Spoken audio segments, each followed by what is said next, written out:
Assalamualaikum and welcome back to my YouTube sharing. So apa khabar you all? Aku doakan kita semua sentiasa berada dalam keadaan sihat walafiat. Okay guys, dalam video ni aku nak share dengan korang mengenai berita yang terbaru lah, yang viral seluruh Malaysia lah, mengenai one of the top influencer dekat Malaysia lah. So siapa yang tak kenalkan dengan KA kan, ataupun Khairul Amin kan, yang terkenal dengan segmen sharing dia punya resipi and dia punya produk sambal dan sebagainya guys. So baru-baru ni KA telah membuat satu announcement lah dekat media sosial dia lah. Kalau kita tengok dekat TikTok dan macam-macam lain kan, so dia nak share mengenai pembukaan dia punya restoran yang terbaru yang dinamakan Rembayung lah, by Khairul Amin lah. So for your information, this plan dia punya restoran ni dia dah rancang buat untuk 1 tahun, and dia berjaya lah tak inform dengan media dan sebagainya, and berjaya merahsiakan pembinaan this restoran Rembayung lah. So aku rasa korang semua dah dengar dengan this restoran Rembayung lah. So tengah hangat diperkatakan dekat media sosial sekarang mengenai pro and cons, and kenapa Khairul Amin and the team buka this restoran lah dekat Kampung Baru tu sendiri. Okay guys, sedikit info mengenai this restoran Rembayung. So dia punya restoran ni akan dah dibuat dekat Kampung Baru lah. So dia dekat sangat dengan KLCC dalam 9 minit lah. And dia punya cost ya, investment yang dah dibuat oleh pihak KA tu sendiri dengan dia punya share partner dan sebagainya adalah 4 juta ringgit guys. So the restaurant itself berkonsepkan makanan Melayu tu sendirilah. So KA and the team cuba nak membangkitkan semula lah dia punya tradisi makanan Melayu tu kepada orang kita lah, tak kisahlah dekat orang Malaysia and pelancong asing lah. So yang aku nampak dekat sini, dia punya usaha yang nak dibuat oleh pihak KA tu sendiri sangat bagus lah. And of course dalam setiap usaha yang dibuat oleh pihak KA, of course dah netizen akan memberikan pendapat. And kalau kita boleh lihat dekat media sosial tu dan sebagainya, kita dapat tengok ramai yang boleh menerima this restoran Rembayung by KA, and ramai juga yang memberikan komen-komen yang agak pedas and nampak agak menyakitkan hati jugalah. Tapi kita sebagai netizen yang berilmu, sebagai netizen yang berfikiran positif, sebaiknya kita doakanlah kan, supaya segala urusan untuk di restoran Rembayung yang akan dibuka next January 2026 dipermudahkan. And kita doakan jugalah bisnes-bisnes yang berada bersekitaran dengan tempat tu kan, ataupun bisnes-bisnes makanan lain yang ada nearby, maju jaya lah. Okay guys, banyak lagi benda menarik lah yang aku nampak yang dibuat oleh pihak KA tu sendirilah for this restoran Rembayung lah. So for information, dia punya pekerja untuk this restoran adalah 50 orang. And yang aku paling menarik and paling suka adalah cara KA tu mengendalikan dia punya staff lah. So sebelum dia announce this project, so staff dia tak tahulah, yang 50 orang tadi tak tahulah this restoran owned by KA kan. So bila dah di-reveal dengan dekat media sosial dan sebagainya, barulah this staff baru tahu. Okay, so mereka bekerja dengan KA lah. So siapa yang tak kenal KA kan, nama besar dalam bidang makanan, dalam bidang media sosial dan sebagainya kan. So bagi aku sendiri, dia punya proses tu sangat menarik. Of course lah, pekerja-pekerja yang dah berjaya dilantik tadi kan, memang mereka akan lebih rasa excited and rasa lebih motivated kan. So kita sebelum ni kita boleh lihat video-video yang dibuat oleh pihak KA tu sendiri, banyak appreciate dia punya staff lah dengan bagi macam-macam benefit. So bagi aku sendiri, cara mereka, cara KA tu, dia punya kebajikan staff tu memang sangat bagus. Okay guys, back to my topic lah. Apa yang kita boleh belajar daripada pelancaran this restoran Rembayung by KA lah. So bagi aku sebagai orang biasa yang sentiasa melihat news, sentiasa melihat keadaan ekonomi dekat luar tu, banyak sebenarnya benda yang kita boleh belajar dari this kind of things lah. So yang positif kita boleh ambil sebanyak yang mungkin, and benda-benda yang negatif, kata-kata negatif dekat luar tu kita abaikan sajalah. So dalam video ni aku akan share dengan korang mengenai apakah perkara baik yang kita boleh belajar daripada this pembukaan restoran Rembayung by KA. Okay guys, awal-awal dulu disclaimer ya. So this video is not a sponsored video dan sebagainya. So segala pendapat peribadi yang aku sharekan dengan korang dalam this video ni adalah pandangan peribadi sajalah, based on pembacaan aku, based on apa yang aku tengok dekat video dan sebagainya. So mana yang baik kita ambil, dan mana yang tak baik yang aku share, korang just abaikan sahaja. Okay guys, poin pertama apa yang aku nak share adalah apakah kebaikan yang kita boleh belajar daripada di pembukaan restoran Rembayung adalah, nombor satu adalah rahsiakanlah apa yang kita telah usahakan. Sebagai contoh kan, kalau kita ada buat satu planning lah, nak buat satu projek kah, nak buat satu investment kah, ataupun nak buka bisnes or whatever lah perancangan yang kita nak buat tu, sebaiknya kita janganlah share kita punya bisnes tu, kita punya planning tu kan dengan orang ramai. Sebab kita punya mindset dengan orang luar punya mindset tidak akan sama guys. So kalau kita bagi tahu awal-awal kan, so mungkin ada yang mendoakan, and mungkin ada yang condemn kan. So macam-macam lah kita akan dapat lihat reaksi netizen dekat luar tu kan. And kalau kita berada dalam circle yang positif, of course mereka ni akan push kita higher lah kan. Tapi kalau kita berada dalam circle yang negatif, and kita tahu netizen dekat Malaysia ni ada mix kan, ada yang positif, ada yang negatif. So kita perlu terima tu this kind of thing lah. So yang aku nak highlightkan dekat sini is kita rahsiakan apa usaha yang kita nak buat. Tak kisahlah dalam bidang business, investment, personal dan sebagainya. So make sure bila kita dah berjaya nanti, barulah kita announcekan kita punya projek tu lah. Masa tu lah semua orang akan mendengar, wah dia ni dah berjaya lah. Macam kes restoran Rembayung ni kan, dia punya planning of course sebab kita tahu Khairul Amin ni berada dalam dunia online dah lama kan, dalam almost 10 years. So of course dalam menuju nak membuka ke restoran Rembayung tu kan, of course lah planning dia bukan setahun dua. Bagi aku for sure lah dia dengan team dia dah discuss this kind of things dah few years kan. Banyak benda yang kena ambil, banyak mereka yang kena discuss dan sebagainya. So at the end of the day mereka berjaya membuat decision untuk membuka this restoran Rembayung lah. Walaupun mereka tahu risiko yang mereka nak buka this restoran ni, tak ada jaminan dia akan berjaya kan. So dengan bermodalkan 4 juta ringgit tu bukan modal yang kecil guys, betul tak? So of course planning yang mereka dah buat by pihak KA ni bagi aku sangat superb lah. So sama-sama lah kita menunggu nanti pembukaan this restoran by Januari 2026 guys. So back to my point number one is rahsiakan kita punya planning and kita punya business strategi dan sebagainya. Bak kata orang putih, let the success make a noise, kata orang putih kan. So biarkan kejayaan kita tu bila dah berjaya, baru orang nampak okay, dia dah berjaya, membuktikan bahawa dia punya business, dia punya strategi ni berjaya.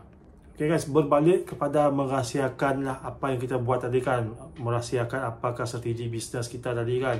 So aku ada baca juga lah mengenai perkataan evil's eye kan. So not only dalam Islam tu sendiri lah, dalam Islam tu sendiri kita pernah dengar kan penyakit ain kan, betul tak? Penyakit ain ni maksudnya kalau kita berceritakan yang kebaikan kepada netizen dan sebagainya terhadap orang lain, mungkin ada pihak yang akan mendoakan kita, akan ada juga pihak yang akan kadang-kadang mendoakan kegagalan kita. Benda ni lah kita tak nak, betul tak? So dalam bahasa orang putihnya mereka panggil evil eyes lah.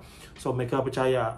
So aku pernah dengar lah dalam video yang di-share oleh pihak Jack Ma tu. So Jack Ma, everyone know, dia CEO of Alibaba kan. Dia ada share satu perkataan mengenai evil eyes. So dia cakap do not share your planning, your business strategy dan sebagainya kepada orang biasa. Sebab apa? There is a evil eyes yang akan mendoakan kegagalan kita lah. So benda ni kita tak nak. So make sure yang aku nak sampaikan di sini is kita diam-diamkan sajalah. So kita slowly buat kita punya business planning tadi, investment strategi kita tadi. So jadikan kita punya kejayaan tadi tanda and bukti bahawa kita punya business strategi investment tadi dah berjaya lah. So of course lah pihak luar tu akan memuji lah jika projek tu berjaya lah, betul tak? So kalau projek tu tak berjaya, memanglah akan ramai akan condemn, betul tak? Betul tak? So apa yang aku nak cuba highlightkan dekat sini is tahniah diucapkan oleh pihak KA tu sendirilah. So bukan senang guys nak menutup mulut, merahsiakan business strategi kan. Lagi-lagi kalau kita buka physical business macam restoran tadi kan. So restoran pun besar, nampak memang sangat cantik, sangat very classic lah, dia punya design dan dia punya interior dan sebagainya. So nak merahsiakan this kind of thing bukan perkara yang mudah, and alhamdulillah pihak KA and the team berjaya membuktikan bahawa dengan merahsiakan dia punya business strategi ni, so biarkan dia punya success story tu menjadi noise. So sekarang everyone is talking about this restoran Rembayung, and kita doakan this restoran Rembayung by KA terus berjaya lah dalam dunia perniagaan. Okay guys, poin kedua yang kita boleh belajar daripada pembukaan this restoran Rembayung adalah fokus kepada apa perkara yang kita minat antara lah, yang kita pakai lah. Sebagai contoh macam KA tadi kan, dia memang dah terkenal dalam dunia masakan, dunia sambal and dunia food and beverage kan. So dia expand dia punya business tadi ke arah restoran, ke arah physical business kan. Kalau sebelum ni dia dalam dunia online, so sekarang ni dia in the team bergerak kepada restoran Rembayung lah. So fokus dia punya niche adalah sama dalam bidang makanan. Yang aku nak highlightkan kat sini is kita fokus terhadap kita punya business tadi lah, kita punya niche lah. So macam contoh KA tadi kan, dia terror bidang makanan kan, bidang sambal, bidang makanan makanan Melayu dan sebagainya kan. So dia tak pergi ke bidang yang out of dia punya niche lah. Sebagai contoh daripada makanan, dia tak pergi ke teknologi ke, dia tak pergi ke consumer product ke, dia tak pergi ke kecantikan dan macam itulah. So apa yang aku nak highlightkan dekat sini is kita fokus lah apa yang kita terror, betul tak? Jangan kita switchkan kita punya kepakaran tadi kepada niche-niche yang lain lah. Sebagai contoh dari makanan tadi, jam pergi ke sebagai contoh bidang kecantikan or whatever lah, bidang-bidang kalau waktu kita banyak pilihan kan untuk kita berniaga kan. So dia ada satu sebab apa? Sebab risiko guys. So bila you dah terror, you dah mahir dalam satu bidang tu, so you just focus lah, you just tembak dekat bahagian tu saja kan. So make sure benda you punya kepakaran tu you all polish and you dah tahu strategi. So you just execute you punya action tadi lah kan, you punya business plan. Compare tu kalau you nak buka lagi cabang bisnes yang lain, niche yang berbeza, yang opposite dan sebagainya, so it's all about risk lah. Sama lah juga dalam bidang investment tadi kan. Kalau you dah expert sebagai contoh, you dah expert dalam dunia unit trust, you focus unit trust. So bila macam aku sendiri, aku dalam dunia equity kan, tahu cara nak screening counter, cara nak cari counter dividend dan sebagainya, nak study fundamental, technical dan sebagainya, kita fokus dalam bidang equity. Kalau you expert bahagian emas, you tembak bahagian emas kan, betul tak?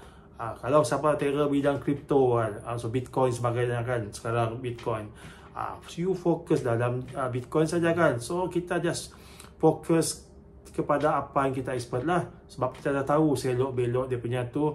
So we know how to manage the investment, the business itself lah. So secara kesimpulan yang aku nak share dalam poin kedua ni adalah kita fokus dalam bidang yang kita pakai sahaja.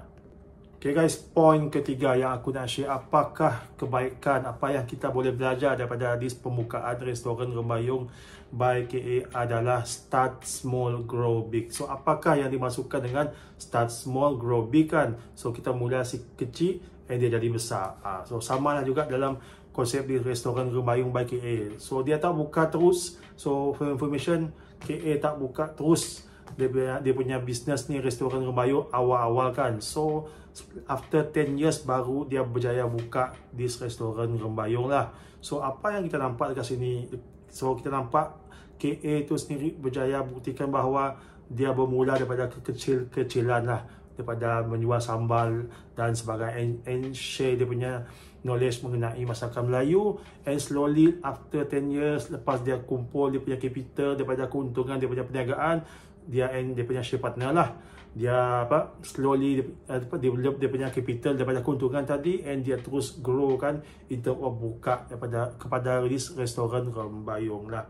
So benda ni bukan terjadi dalam satu hari and setahun saja guys. It take years lah, 10 years, bukan tempoh masa yang pendek tu guys. So memang tempoh masa yang panjang, tapi alhamdulillah KA and the team berjaya mewujudkan, berjaya membina restoran Rembayung yang sampai sekarang menjadi viral lah. So semua orang berbangga lah dengan pencapaian by KA and the team lah. Tak sangka dekat Kampung Baru tu kan, so dalam area tu kan, tak sangka ada somebody yang berani membuka satu restoran yang luar biasa lah dia punya konsep, and yang kita semua orang Malaysia tak sabar untuk join, tak sabar untuk dine in dekat dalam tu kan. Walaupun kita tahu chances untuk kita nak dine in dalam tu memang agak tipis. Sebab apa? Kita semua tahu nak makan dekat situ konsep dia tak boleh walk in, kita kena buat reservation lah. So of course bila reservation memang dia punya persaingan tu tinggi kan, betul tak? So this kind of thing, so kita perlu consider lah. So yang aku nak highlightkan dekat sini dalam point yang ketiga is start small grow big lah. So mula kecil-kecil dulu guys, lepas tu slowly kita kembangkan kita punya perniagaan. Jangan bermula dengan modal yang banyak, at the end of the day kita punya business tu boleh lingkup and kita tak menjadilah. And this one also kita boleh pakai dalam dunia pelaburan jugalah. Yang aku nak highlightkan kat sini is sebab aku punya niche is pelaburan lah. Kalau kita nak invest, mulakan dengan modal yang paling kecil guys.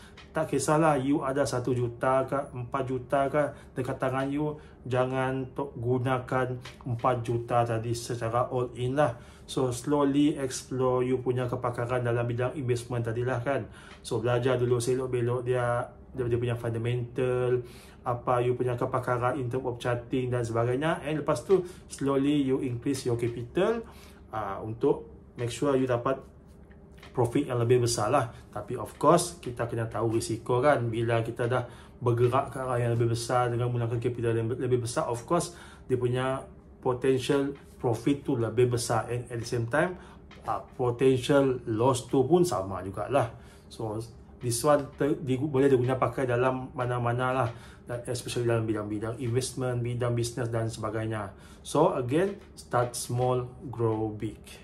Okay guys, next point yang aku nak share adalah kita nak bermula dalam satu-satu bidang ni, kita mulakanlah apa yang ada di tangan lah. So apa yang aku nak cuba highlightkan dekat sini is dalam restoran Rembayung by KA ni kan. So mereka berjaya mereka berjaya membina di restoran Rembayung menggunakan capital profit yang mereka dapat daripada bisnes yang sebelum ni lah, bisnes menjual sambal dan sebagainya, yang kita nampak dekat online tu lah. So dia menggunakan apa modal yang ada di tangan lah, pihak KA tu sendiri berjaya membuktikan bahawa dengan nak buat something kan, sebagai contoh yang berkaitan dengan berjuta-juta ni kan, tak semestinya kita kena ambil loan. So benda ni lah orang kita selalu salah anggap lah. Asal nak buka bisnes je apply loan, asal nak join investment saja apply loan. Walhal kita tahu kan, bila kita menggunakan loan kita ada satu risiko dekat situ kan. So ia boleh menjadikan kita punya bisnes and ia boleh menjadikan kita punya investment tadi berisiko lah. Sebab kita tak tahu adakah kita punya bisnes tadi berjaya ataupun tidak. Same goes to investment jugalah. Walaupun ramai pihak dekat luar tu mencanangkan mereka boleh generate profit lah untuk dalam bisnes dan sebagainya. Again, on paper ni tidak akan sama dengan actual scene lah. Lagi-lagi kan macam KA ni kan, mereka buat restoran fizikal kan. So of course walaupun nama KA tu kita tahulah kan, memang nama besar lah, tapi the risk is there lah. Kita tak tahu this restoran boleh berjaya ataupun tidak lah. Tapi insyaAllah lah, aku yakin dan percaya dengan sokongan and support daripada orang Malaysia tu sendiri, this restoran Rembayung akan boom lah. So yang aku nak highlightkan dekat sini is kita mulakan apa-apa perkara, business ke investment dan sebagainya, kita mulakan apa yang ada di tangan. Sebagai contoh, kalau dunia investment kan, kalau kita ada RM100, kita invest lah. Cara pakai RM100, betul tak? Kalau kita ada RM1,000, kita invest pakai duit RM1,000 kan, dan sebagainya lah, whichever you punya capital lah. So jangan ambil loan, jangan ambil personal loan, jangan pinjam uncle, jangan pinjam saudara semata-mata nak buka bisnes and invest kan. So kita tak tahu apa yang akan berlaku future nanti. So apa yang kita nak boleh highlightkan, apa yang aku nak cuba highlightkan dekat sini is kita fokus, kita gunakan apa yang ada di tangan kita, and kita cuba growkan benda tu slow and steady. Okay guys, next point yang aku nak share is kita binalah personal branding kita sendirilah. So based on this restoran Rembayung by KA, kita semua sudah maklum KA dah lama lah berada dalam dunia social media kan. Dia punya sambal dan sebagainya kan, dia punya recipe sharing kan. So kita tahu sambil-sambil KA and the team menjual sambal, dendeng dan sebagainya, dia banyak juga share lah mengenai information, advice yang baik kepada dia punya followers lah. So dengan adanya this kind of advice, dia punya kata-kata motivasi yang kita semua biasa dengar dekat TikTok, dekat mana-mana media sosial. So this one create branding yang kuat lah. So kepercayaan customer tu dah datang. So lepas tu tinggal pihak KA tu sendirilah execute dia punya action in term of business strategy lah. So bila dah ada personal branding yang baik, kata-kata yang baik, and supporter yang baik dan sebagainya, so insyaAllah dia punya business tu boleh pergi lebih jauh lah. So dia punya moral of the story is kita kena buat dulu dia punya fundamental yang kuat lah guys. So jangan terus masuk ke dalam satu bidang tu dengan harapan kita boleh buat sales yang gila-gila, kan, betul tak? So dunia bisnes ni bukan semudah itulah, betul tak? So orang tak kenal kita, how you want to build a trust to the people lah, to your customer, kan. So alhamdulillah lah KA dah berjaya membuat this kind of thing dalam 10 tahun guys dalam dunia media sosial. So lepas ni kita harap dan kita sentiasa berdoa lah semoga this restoran Rembayung terus maju jaya. Okay guys, next thing yang aku nak share adalah, so kita tahu kan pihak KA tu sendiri dia tengah fokus buka restoran Rembayung ni lah. Tapi at the same time juga dia punya bisnes yang lain termasuk menjual sambal tadi still running lah. So benda ni yang aku nak share. So kita janganlah terlampau fokus dalam satu perkara tadi sampai melupakan kita punya permulaan tadi, kan. So jadikan benda ni dapat run parallel lah, kan, betul tak? So sambil kita fokus dalam nak menghasilkan this restoran Rembayung tadi, so kita punya core business jual sambal dan sebagainya tadi terus berjalan lah. So maksudnya dekat sini kita ada multiple source of income lah. So sambil kita jual sambal, sambil kita sharing information mengenai masakan and motivation dan sebagainya, kita fokus lagi kepada restoran Rembayung tu sendirilah. So this is part of the financial education lah, financial literacy lah. So kita untuk dapatkan earnings yang lebih bagus, kita perlu ada multiple source of income lah. So yang aku nak highlightkan dekat sini is, bila lah kita dah memulakan satu projek lagi, so kita jangan lupa projek yang sebelum tu lah. So kita jadikan yang multiple source of income lah. Kita ada dua jalan untuk menjana income tu sendiri. Okay guys, next point yang aku nak share mengenai this kejayaan restoran Rembayung by KA adalah, kalau kita nak berjaya, kita perlulah berada dalam circle yang positif. Yang ni kita biasa baca dekat buku lah, buku-buku motivation, buku-buku business, kan. So your network is your net worth, kan, kata orang putih, kan. Siapa yang kita berkawan tu, orang macam tu lah kita akan berjaya nanti, kan. Kalau kita berkawan dengan 7 orang jutawan, kan, InsyaAllah kita mungkin jadi jutawan yang ke-8. Macam tu lah. Kalau kita berkawan dengan orang yang tidak baik, mungkin kita boleh terpengaruh dengan attitude yang tidak baik lah. So yang aku nak highlightkan dekat sini is, stay mencari circle yang positif, guys. Nak cari circle yang positif ni bukan senang, guys. Sebab apa? Mereka yang positif ni biasanya mereka kurang sikit bergaul lah, bergaul dengan orang-orang biasa ni. Sebab apa? Mereka tahu kalau mereka bergaul dengan orang yang biasa, mindset kita pun dah tak sama, guys. Can you just imagine? So first proposal, kan, sebagai contoh, kalau KA announce, okay, aku nak buat this restoran dengan kos 4 juta ringgit dengan orang biasa. Of course tak, orang biasa mereka akan fikir lain, kan, betul tak? Mereka akan fikir, dari aku buat restoran yang besar and kita tak tahu profit margin yang kita akan dapat, lebih baik aku punya duit ni 4 juta ni kepada investment lain kat luar tu, kan. Sebagai contoh, simpan dekat ASB ke, TH ke, beli gold ke, or whatever investment yang ada dekat luar tu lah. So dekat sini aku nak highlightkan dekat sini is, circle kita tu akan memainkan peranan kita lah. Kalau circle kita tu bagus, dia akan push you higher lah. And kalau kita punya circle tu memang jadi circle yang kurang berkembang, kan, so macam tu sajalah, kan. So nak tak nak, kalau kita nak berjaya, kita perlu ada circle yang positif. Bila kita ada circle yang positif, sebagai contoh, kan, kalau nak buat sebagai contoh tadi restoran Rembayung, kan, so bila ada circle yang positif, so they will advise lah, mereka akan bagi nasihat based on kepakaran masing-masing lah. So this is things yang kita nak dengar lah. Same goes to investment jugalah. Kalau kita berada circle yang positif, so bila kita mengalami loss bila kita tengah belia dan sebagainya, mereka akan nasihatkan kita to monitor portfolio dan macam-macam lagi lah. Tapi kalau kita jumpa circle yang negatif ni dalam dunia investment, so mereka akan keep on condemn government lah, condemn Elon Musk lah, condemn orang lain tanpa memikirkan kesalahan mereka tu sendirilah. So again, yang aku nak highlightkan dekat sini is find your good circle. Nak dapatkan circle yang bagus ni bukan mudah, tapi at the end of the day kita terpaksa juga mencari. So dengan adanya circle yang positif, kita boleh pergi lebih jauh. Okay guys, next point yang aku nak share, apa kita boleh belajar daripada pembukaan this restoran Rembayung adalah teruskan sharing information and knowledge yang berguna kepada masyarakat setempat guys. So seperti yang kita tengok KA kan, KA setiasa dia buat live, dia buat video dan sebagainya, and ramai dia punya supporter, dia punya fan, dia punya follower bertanya mengenai pendapat peribadi, mengenai bisnes, kehidupan dan macam-macam lagi lah.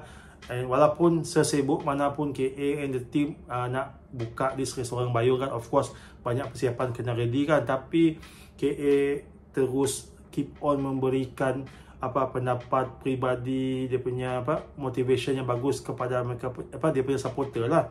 So this thing kita perlukan buatlah, bagi aku sendiri lah, not only by KA lah, kita sendiri kan, kita boleh juga ambil effort kan. Sebagai contoh, kalau you ada kepakaran dalam apa-apa bidang, you all boleh share you punya kepakaran tadi kepada orang setempat lah, tak kisahlah melalui media sosial dan sebagainya. Sekarang kita ada banyaklah cara kita nak menyumbang kembali kepada masyarakat lah. Boleh juga nak buat live, boleh juga nak buat video, tapi dia punya objektif dekat sini is kita share lah kita punya kepakaran tadi, kita punya pendapat. So who knows kan, daripada kita punya advice tadi, kita punya ilmu tadi, boleh memberikan satu jalan lagi untuk siapa yang mendengar tu generate income dan sebagainya. And at the same time kita dapat juga sharing kita punya ilmu tadi, dapat juga pahala, and at the same time kita boleh inject the positive vibes tu kepada orang sekitar.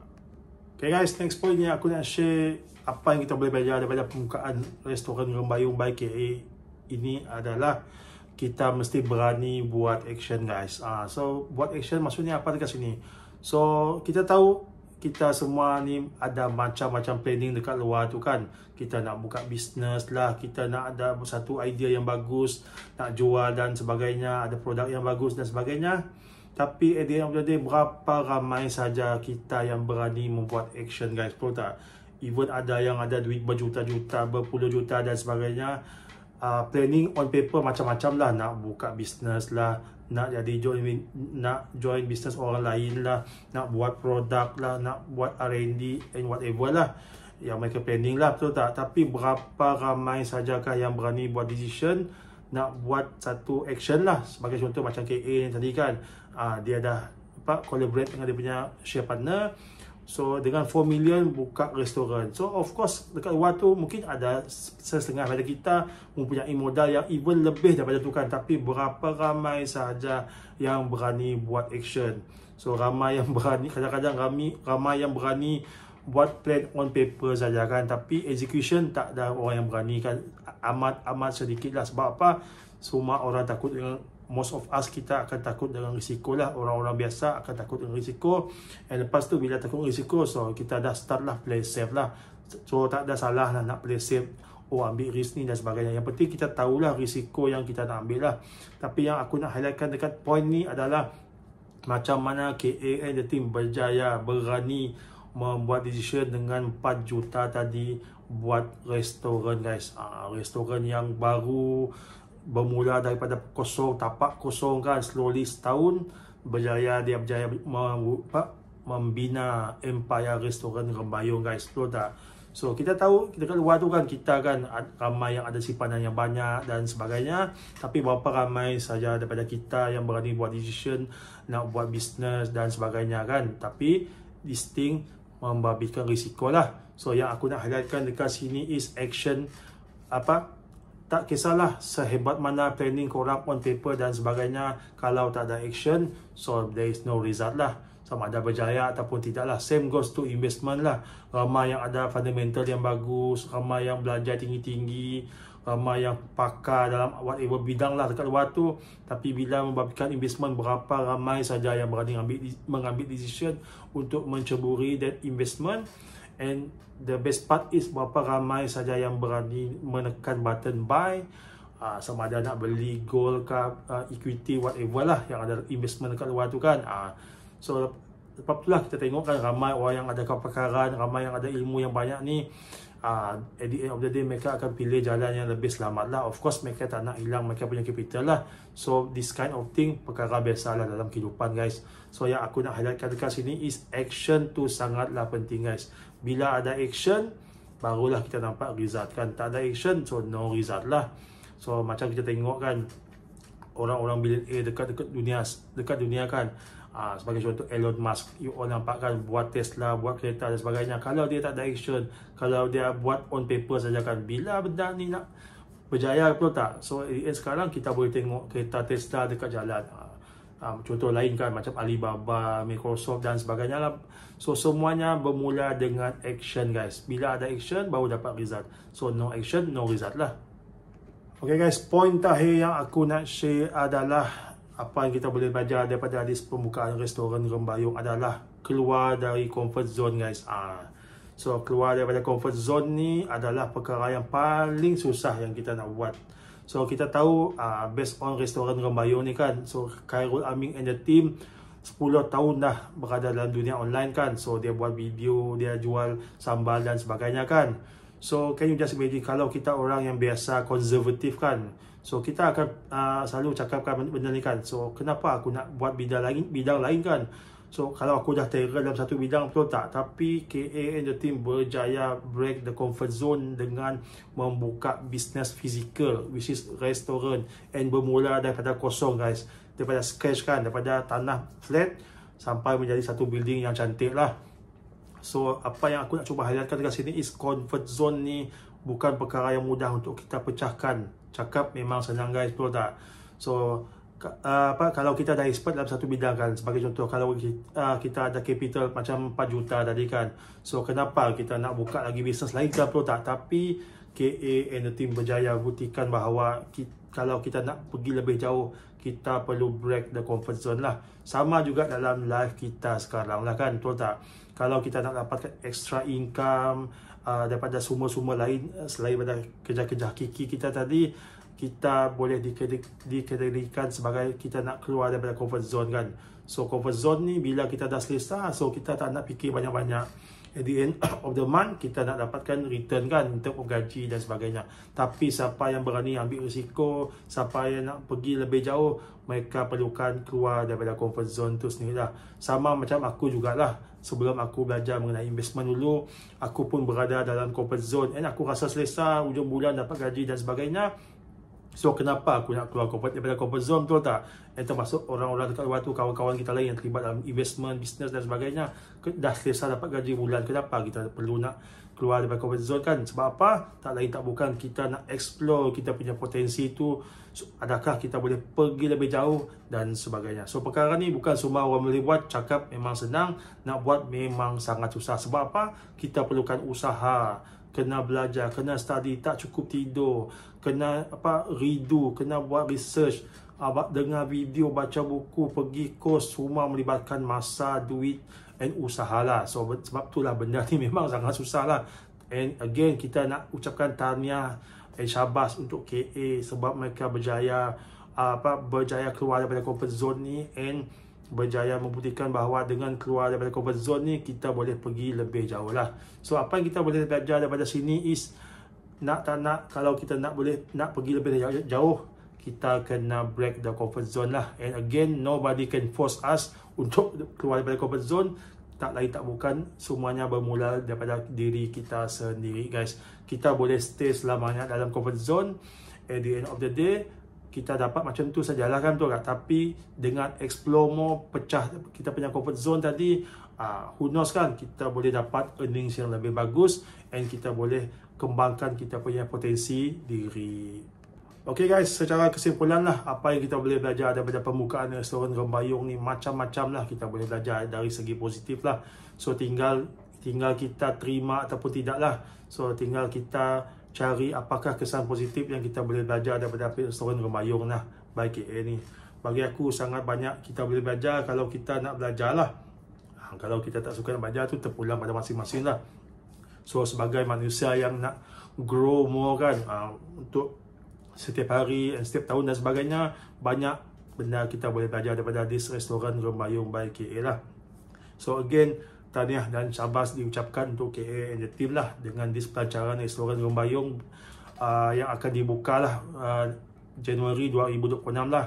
So kita sebagai rakyat Malaysia, kita doakan yang terbaik untuk KA and the team, dan kita doakan jugalah bisnes-bisnes yang dekat luar tu terus maju jaya. And insyaAllah kalau berkelapangan nanti, aku pun juga akan cuba untuk book my place and bawa family in dekat restoran Rembayung by KA ni lah. Of course lah, kita tahu nak booking ni bukan perkara mudah. Ramai yang akan nak dine in dekat dalam tu kan, and dia punya kapasiti pun agak limited, and semua booking akan dibuat through online lah. So insyaAllah lah, kalau lepas ni ada kelapangan, aku akan cuba pergi. Bila aku pergi ke KL nanti, aku akan support this business lah dengan cara kita dine in lah. So apa pendapat you all guys mengenai this restoran Rembayung by KA? So apakah perkara positif yang you all boleh belajar daripada this pembukaan restoran Rembayung by KA? So nanti korang tinggalkan komen korang dekat bahagian komen guys. So thank you so much for your time, for watching this video. Jumpa lagi dalam next sharing. Mana yang baik tu korang ambil, mana yang jahat tu korang abaikan sajalah apa yang aku cakap ni kan. So jumpa lagi dalam perkongsian seterusnya. If you like this kind of sharing, you can support me dengan klik button like, and jangan lupa tinggalkan komen korang dekat bahagian komen, and subscribe to my channel for more videos after this. Jumpa lagi dalam next sharing. Assalamualaikum guys, take care guys, bye bye.